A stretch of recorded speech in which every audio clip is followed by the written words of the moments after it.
네, 여러분 안녕하세요. 현은지 선생님입니다. 우리가 저번 시간까지 훈민가를 살펴보았고요. 이번 시간부터는 수필, 선택학습 활동 2의 수필, 흙을 밟고 싶다. 문정희 작가의 흙을 밟고 싶다라는 수필을 살펴보겠습니다. 수필은 일기라고 생각하면 쉬운데요. 일기는 누구나 쓸 수 있는 비전문적인 글입니다. 수필도 마찬가지로 비전문적인 글이고요. 또 자기의 경험이나 체험을 쓰는 글이기 때문에 경험적, 체험적이라는 성격이 나옵니다.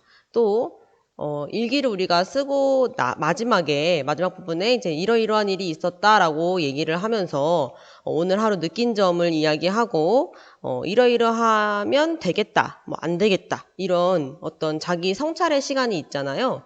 그래서 그런 것들을 이제 문학적으로 표현을 했을 때는 교훈이라고 합니다. 그래서 교훈적이라는 성격도 우리가 수필에서 살펴볼 수 있습니다.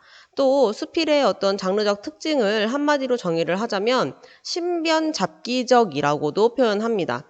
자신의 주변에 잡다한 일들을 기록했다라고 보시면 되는데요. 자신의 주변에 잡다한 일들을 기록했다에 신변잡기를 빼서 신변잡기적이라는 성격을 외우셔도 좋겠습니다.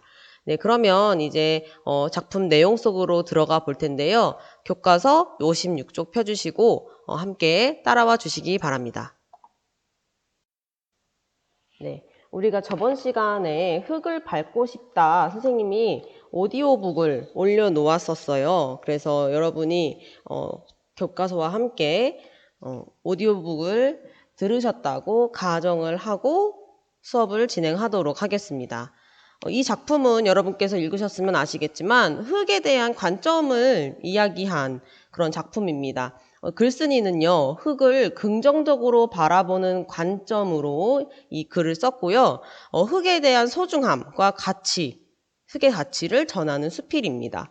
글쓴이는 흙놀이를 하는 아이를 나무라는 어떤 엄마를 보고 안타까운 감정을 느꼈어요. 그래서 예전에 내가 증조 할머니와 지내면서 매일매일 흙놀이와 흙장난을 하고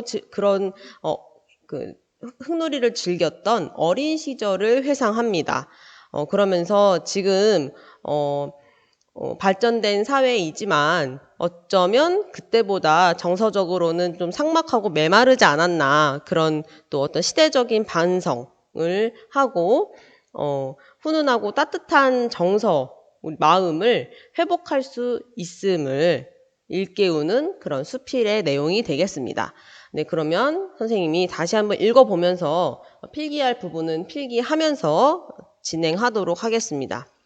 네, 흙을 밟고 싶다. 문정희 작가입니다. 동네 꼬마들이 흙장난을 하고 있다. 그것도 흙냄새가 향기로운 아파트 정원에 앉아서 라고 했습니다. 선생님이 지금 여러분이 잘 안 보일 수도 있기 때문에 좀 확대를 해 보겠습니다. 확대하고 필기하면서 진행을 할게요. 자, 이 흙냄새가요, 이 작가의 코에는요, 향기롭게 그렇게 느껴지는 것 같습니다. 그러면 우리가 여기서 알 수가 있죠. 이 작가가 흙에 대해서 어떻게 생각하고 있다? 긍정적으로 생각하고 있다. 글쓴이의 긍정적인 관점이 드러나는 부분입니다. 흙냄새가 향기롭다고 한 것 그 자체가 흙에 대한 작가의 생각을 우리가 예상해 볼 수 있겠죠. 출입금지라는 팻말에도 아랑곳 없이 풀 위에 풀썩 주저앉아 노는 모습이 좋은 놀이터라도 발견한 듯 신이 나 있는 표정이다. 화단 내에 들어가지 말 것을 주의를 주어야 함에도 나는 동심으로 돌아가 모르는 척 그들 노는 모습을 망연자실 지켜보고 있다 라고 했습니다. 글쓴이는요, 그냥 지금 흙에 출입금지라고 거기 팻말이 써 있나 봐요. 그런데 그것도 이제 잠시 잊어버린 채, 저 거기 출입금지야 얘들아 라고 얘기하는 것도 잊어버린 채 그냥 멍하니 그 모습을 지켜보고 있는 겁니다. 아파트 내에서 그나마 흙냄새 나는 곳이 있다는 게 다행이라는 생각이 들었기 때문이래요. 그나마 저런 데라도 있어서 아이들이 흙을 만지고 노는 것이 차라리 다행이다 라고 생각하는 겁니다. 곱슬머리 남자아이가 운동화를 벗더니 신발 가득 흙을 담기 시작했다. 짐 실은 트럭을 만들기 위한 것이라고 한다. 네, 그 상상 속의 어떤 놀이를 하는 거죠, 이제. 이에 뒤질세라 그중 가장 나이 어려 보이는 여자아이는 무엇을 하려는지 흙을 산더미처럼 쌓기 시작했다. 흙을 갖고 온갖 놀이를 구상하는 모습이 어찌나 진지해 보이는지 군데군데 나무와 화초가 심어진 정원이 그들의 천국인 양 평온하기가 이를 데 없다. 한데 그것도 잠시였다. 아이를 찾던 곱슬머리 소년의 엄마가 헐레벌떡 달려오더니 다짜고짜 아이를 야단치기 시작했대요. 네. 야단치기 시작했다. 놀이터를 놔두고 왜 하필 더러운 흙을 만지냐며. 흙을 만지면 노느냐는 것이다. 그러면 지금 이 엄마는요. 흙장난 하고 있는 게 좋아 싫은 겁니다. 놀이터 놔두고 왜 하필 더러운 흙을 만져? 라고 하면서 혼내고 있어요. 아이를. 네, 그러면 이 엄마 입장에서는요. 흙에 대한 부정적인 감정이 있는 거죠. 부정적인 그런 부정적인 관점이 드러납니다. 네, 엄마 입장에서요. 엄마는 흙이 더러운 것이라고 생각하는 거죠. 네. 왜 더럽게 흙을 만져? 라고 이렇게 혼내고 있습니다.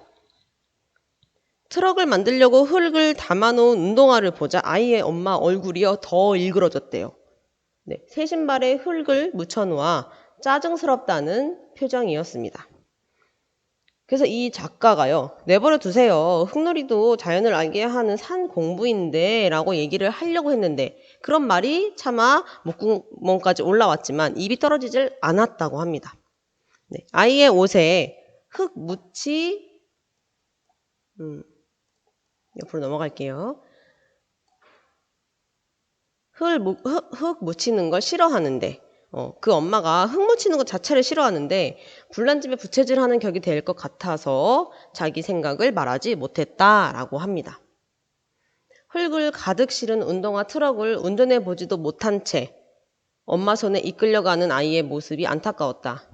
흙내음을 맡으며 모처럼 도시의 딱딱함으로부터 해방된 것 같은 기분을 그 아이들은 느꼈을 터였다. 기성세대의 고집이 아이들의 감성을 짓누른다 생각하니 왠지 씁쓸한 생각이 들었다. 물론 아파트에 놀이터가 한두 군데 있기는 하지만 모두 모래여서 부드럽고 촉촉한 흙의 감촉에는 비할 바가 못 된다. 온통 시멘트 바닥에다 빼곡빼곡 붙어있는 빌딩 숲에서 어찌 생명의 경이로움을 가슴으로 느낄 수 있으랴. 여러분 알고 있죠? 놀이터에 있는 지금은 또 모래 놀이터 자체도 없어졌잖아요, 많이. 그쵸? 그 아파트들이 거의 대부분 우레탄을 밑에다 깔아놓는 그런 놀이터를 많이 이렇게 짓는 편인데 그래도 이제 옛날 아파트 조금 지어진 지 좀 된 아파트들은 아직도 모래 놀이장이 있습니다. 모래 놀이터. 근데 모래 놀이터와 이 사람이 생각하는 흙은 또 다른 겁니다. 여러분이 잘 아시겠지만 놀이터에 있는 모래는 정말 그냥 뭐 버스락버스락거리는 그런 모래라면 이 글쓴이가 말하고 있는 지금 이 정원 화단에 있는 모래는요 생명을 키우는 촉촉한 흙입니다. 네, 조금 이해가 가시나요? 네, 그리고 조금 더 우리가 알고 있는 그런 진한 색깔의 흙, 그런 흙을 지금 의미하는 겁니다. 약간 거름이 섞인 것 같은 그런 흙을 의미하는 거예요. 촉촉하고 생명력이 있는 그런 흙을 이야기하고 있습니다. 네, 그래서 이 놀이터에 있는 모래도 이 흙의 감촉에는 비할 바가 못 된다라고 하는 거죠. 네, 그래서 이런 빌딩 숲에서 어찌 생명의 경이로움을 가슴으로 느낄 수 있으랴. 신기한 장난감도 오래 가지고 놀면 흥미를 잃기 마련인데 온갖 놀이기구가 풍성해도 풀 한 폭이 자라지 않은 아파트 놀이터에 실증을 느꼈을지도 모른다. 라고 했습니다. 네. 선생님도 이제 아이를 키우는 엄마이기 때문에 이제 알게 된 사실인데요. 사람이 이렇게 흙을 만져야 된다고 합니다. 흙을 밟고 흙을 만지고 이러는 그런 과정이 굉장히 정서적으로도 좋고 또 건강에도 좋다고 해요. 흙이 더럽지 않고요. 이 세상에 있는 모든 세균은 사람에게 해를 끼치는 세균보다는 도움을 주는 그런 세균이 더 많다고 하고요. 우리 피부에도 적당한 세균이 있어야 또 외부의 어떤 침입으로부터도 막아주고 그 좋은 세균들이 이 피부에 많이 있다고 해요. 그래서 그 좋은 세균들이 또 흙 속에 되게 많다고 합니다. 그래서 흙을 만지는 것은 굉장히 면역력에도 도움이 되고 좋은 일이다. 그래서 외국에서는 선생님이 어떤 다큐멘터리를 봤더니 외국에서는 일부러 흙을 만지게 한다고도 해요.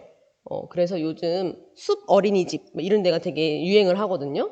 그래서 일부러 숲에 가서 흙을 만지고 그 흙을 다 털어내지 않고 손에 이렇게 우리가 비누로 막 씻고 그렇게 안 하고 손을 그냥 툭툭 털어낸 상태에서 그 손으로 그냥 음식을 집어 먹기도 하고 일부러 그렇게 한다고도 합니다.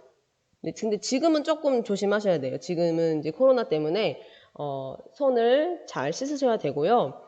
아무튼 이 흙은 사람에게 정말 좋은 기운을 주는 그런 생물이다. 그런 물질이다. 생물이 아니죠. 물질이다. 라고 이렇게 생각하시면 되겠습니다. 네, 흙에 대해서 얘기를 하다 보니까 선생님이 좀 말이 길어졌는데, 선생님도 이 작가의 생각과 조금 생각이 비슷해서 여러분께 그런 말씀을 드렸습니다. 네, 그럼 다시 교과서 속으로 들어가 볼게요. 네, 어쨌거나 이 사람이 지금 말하는 거는요, 기성세대의 고집, 흙은 더러운 것이다 라는 어떤 생각, 그런 것들 때문에 아이들이 조금 좀 좋은 것을 접하지 못하고 있는 건 아닌가, 이런 생각이 들고 또 흙놀이를 마음껏 하지 못하는 현실에 좀 안타까움을 느끼고 있어요. 그리고 이 이야기를 꺼내게 된 계기는 아파트 정원에서 흙을 갖고 놀던 아이가 엄마에게 혼나는 모습을 보면서 자기의 과거를 회상하게 되는 그런 이제 본론으로 들어가도록 하겠습니다. 나도 어렸을 적 흙놀이를 즐겼었다 라고 합니다. 네, 여기서부터 이제 회상이죠. 네, 자신의 어린 시절을 되돌아보게 되는 그런 어떤 매개체가 되었습니다. 그 혼나는 장면이 자기의 어린 시절을 되돌아보는 매개체가 되어서 이제 어린 시절 이야기를 해보려고 합니다. 학교 이동이 잦았던 아버지께서 외지로 발령이 나자 어머니는 나를 사랑채에 사시는 증조 할머니와 기거토록 하였다. 지금 이 단어들 앞에 각주 달려있는 부분 보이시죠? 조그맣게 이렇게 파란 동그라미 달려있는 거를 각주라고 합니다. 이 각주 달려있는 부분은요, 선생님이 일일이 읽어드리지 않아도 옆에 이렇게 보면 단어 뜻이 나와 있어요. 그쵸? 어휘풀이가 나와 있습니다. 그래서 이런 부분을 살짝씩 눈으로 옆으로 짚어가면서 이해가 잘 안 되는 부분이 있으면 본인이 스스로 이렇게 읽어가면서 따라오셔야 됩니다. 비행기나 차를 타는 일에 정도 이상으로 공포증을 갖고 있던 나는 아버지 부임주로 함께 떠난다는 것은 생각할 수도 없었다. 지나가는 오토바이만 보아도 무슨 괴물을 보듯 무서워서 도망치곤 했을 만큼 문명의 이기에 적응을 못했기에 할머니와 지내는 것을 편케 생각했는지도 모른다. 교육열이 대단하셨던 증조 할머니도 어머니 못지않게 자상한 성품이어서 부모님께서도 안심이 되셨던 것 같다. 네, 오늘 길게 안 나가고요. 오늘 여기까지 수업하도록 하겠습니다. 네, 수고하셨습니다.